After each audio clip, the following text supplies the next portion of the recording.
اما عائشہ رضی اللہ تعالی عنہا آقا کریم کی بارگاہ میں حاضر ہے، آقا کریم کی رحمت جوش میں ہے. اما عائشہ سے ارشاد فرماتے ہیں عائشہ مانگو تم کیا مانگتے ہو؟ آج جو مانگو گے تمہیں دیا جائے گا. بولے آقا جو مانگو گی وہ دو گے؟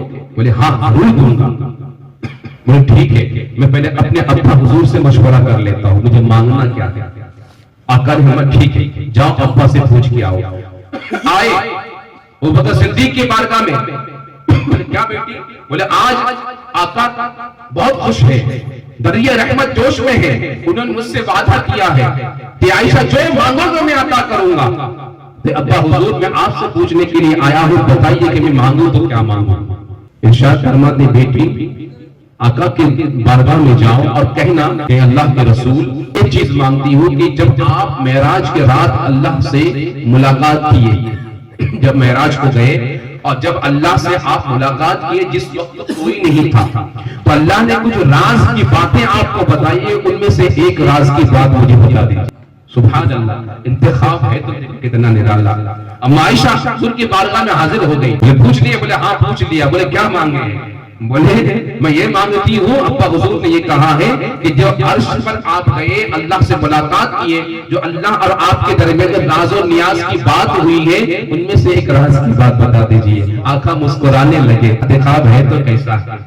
جب راز بتا دیا تو پھر راز کہاں رہا؟ بولے اے عائشہ ٹھیک ہے میں نے وعدہ کیا، سنو اللہ نے جتنی بھی راز کی باتیں مجھے بتائی ان میں سے ایک بات تمہیں بتاتا ہوں. اللہ نے فرمایا کہ اے محمد صلی اللہ علیہ وسلم تمہارے امتی میں سے کوئی بندہ کسی کے ٹوٹے ہوئے دل کو اگر جوڑ دے گا میں اسے جنت عطا کر دوں. کسی کے ٹوٹے ہوئے دل کو جوڑ دے تو میں اسے جنت کے نعمتیں اور بہاریں عطا کر دوں، میں اسے جنت میں داخل فرما دوں گا. اما عائشہ خوش ہوئی، مسکراتے ہوئے خوشی کے عالم میں ابوبکر صدیق کے بارگاہ میں حاضر آئے.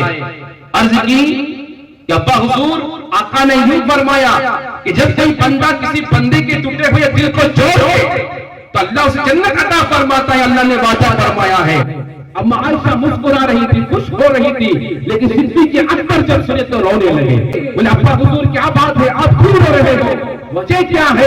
یہ تو خوشی کی بات ہے. بولے بیٹی تو نے آقا کے فرمان کے صرف ایک پہلو کو سمجھی ہے، دوسرے پہلو کو نہیں سمجھی. آقا نے فرمایا جب کسی ٹوٹے ہوئے دل کو جوڑ دے تو وہ انسان جنت میں جائے گا، اللہ جنت عطا فرمائے گا. اس کا منفی پہلو یہ ہے اگر کسی بندے کے دل کو کوئی توڑ دے دکھا دے تو اللہ جہنم میں ڈال دے گا. میں یہ سوچ کر رو رہا ہوں کہ نہ جانے انجانے میں کہیں کسی کا دل نہ میرے بیٹھا ہوں، کسی کے دل کو تکلیف نہ دے. یہی وجہ ہے آقا کریم صلی اللہ علیہ وسلم نے ارشاد فرمایا کہ اے لوگوں سنو، تم میں سے مومن وہ ہو ہی نہیں سکتا جس کی زبان سے جس کی ہاتھ سے کسی مومن بھائی کو تکلیف پہنچے. آج ہمارا صرف عرس کے نام پر ہم صرف تماشا کرنے کے لیے رہ گئے ہیں، لیکن ہم بزرگان دین کے طریقے پر چلنے کو تیار نہیں ہے. میرے غریب نواز کے ماننے والوں، غریب نواز کے جاننے والوں، غریب نواز نے بھی ہمیں ہی درس دیا ہے کہ اپنے اندر ایسے اخلاق پیدا کرو، ایسے کردار پیدا کرو، تم ایسے ماحول میں اپنے آپ کو ڈالو کہ تمہارے زبان سے کسی کو تکلیف نہ ہو، تمہارے ہاتھوں سے کسی کو تکلیف نہ ہو. ورنہ یاد رکھنا اگر کسی کے دل کو تمہارے وجہ سے ٹھیس پہنچ گیا تو سیدھے جہنم میں جاؤ گے، جہنم میں جلنا پڑے گا. اگر تم چاہتے ہو کہ اسلام کی بنیادی چیز اپنے اندر پیدا کرو تو اپنے اندر یہ اخلاق پیدا کرو کہ تم لوگوں کے دلوں پہ راج کرو. آج کا حال کیا ہے؟ اپنا غریب نواز کے قول پر چلنے کو تیار ہے، نہ آقا کے فرمان پہ چلنے کو تیار ہے. ہماری حالت کیا ہے؟ آج ہمارے ہاتھ سے دوسرے مسلمان پریشان ہے، ہماری زبان سے دوسرے مسلمان پریشان ہے، ہمارے کردار سے دوسرے مسلمان پریشان ہے، ہمارے بچوں سے دوسرے مسلمان پریشان ہے، ہمارے گھر کے ماحول سے آس پاس کے لوگ پریشان ہیں. ہر ایک انسان ایک دوسرے سے تکلیف میں ہے، ایک دوسرے سے تکلیف برداشت کر رہا ہے. آج ہمارے اندر حسد، کینہ، غیبت سب بھر چکا ہے اور ایسا بھر چکا ہے کہ ہم کسی کی پرواہ ہی نہیں کرتے گے. ہم صرف نام کے لیے عرس مناتے ہوئے رہ گئے ہیں. غریب نواز کے اقوال پر ہمیں چلنے کی توفیق نہیں ہے. ہم صرف بس نام کے لیے خواجہ کے ماننے والے رہ گئے ہیں. صرف بس ہمارا دعویٰ ہے، کھوکھلا دعویٰ، دعوے مددگار ہیں ہم. اللہ اللہ, غریب نواز نے تو ہمیں یہ درس دیا ہے کہ تمہارے اخلاق اس معیار کا ہونا چاہیے کہ جب تمہیں لوگ دیکھیں تو تمہیں دیکھ کر یہ کہے کہ یہ واقعی میں نبی کا غلام ہے, یہ نبی کا دیوانہ ہے, یہ نبی کا مستانہ ہے, یہ نبی کو جاننے والا ہے. اس کے کردار گواہی دے رہے ہیں, اس کے اقوال گواہی دے رہے ہیں, اس کے افعال گواہی دے رہے ہیں. آج ہمارے تو کردار برباد ہو ہی رہے ہیں اور ہمارے دیکھے دیکھے ہمارے بچوں کا بھی وہی حال ہے.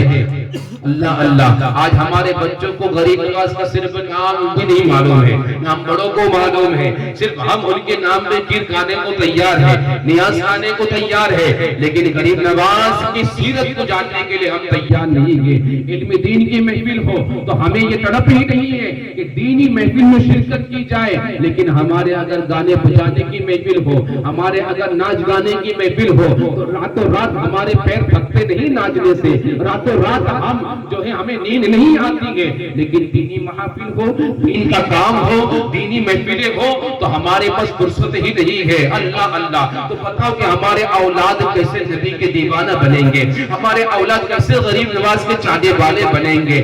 صرف ہم صرف ان کے نام سے فاتحہ کر کے چھوڑ دیں, بس یہی ہماری بس عقیدت رہ گئی ہے. نہ میرے بزرگوں اور دوستوں, عقیدت کی یہ پہچان ہے جس سے محبت کی جاتی ہے تو اس کے قول سے بھی محبت ہوتی ہے, اس کے فعل سے بھی محبت ہوتی ہے, اس کے کردار سے محبت ہوتی ہے. وہ کس بات سے خوش ہوتا ہے اس سے محبت ہوتی ہے, کس بات کا حکم دیتا ہے اس سے محبت ہوتی ہے, اور پھر اس کو زندگی میں لا کر ان کے نقش قدم پر ہمیں چلا جاتا ہے. ہمارے اندر سے چیز ختم ہو چکی ہے, ہمارے بچوں کے اندر سے گھروں کا ماحول آج ایسا بھیانک ہو گیا. اللہ اللہ, ہر چوتھے سیکنڈ میں غیبت ہے گھروں کے اندر, ہر چوتھے سیکنڈ میں کسی کی برائی ہے ہمارے زبان پر, ہر چوتھے منٹ کے اوپر ہم کسی نہ کسی کا دل توڑ رہے ہیں, کسی نہ کسی کے دل کو تکلیف پہنچا رہے ہیں.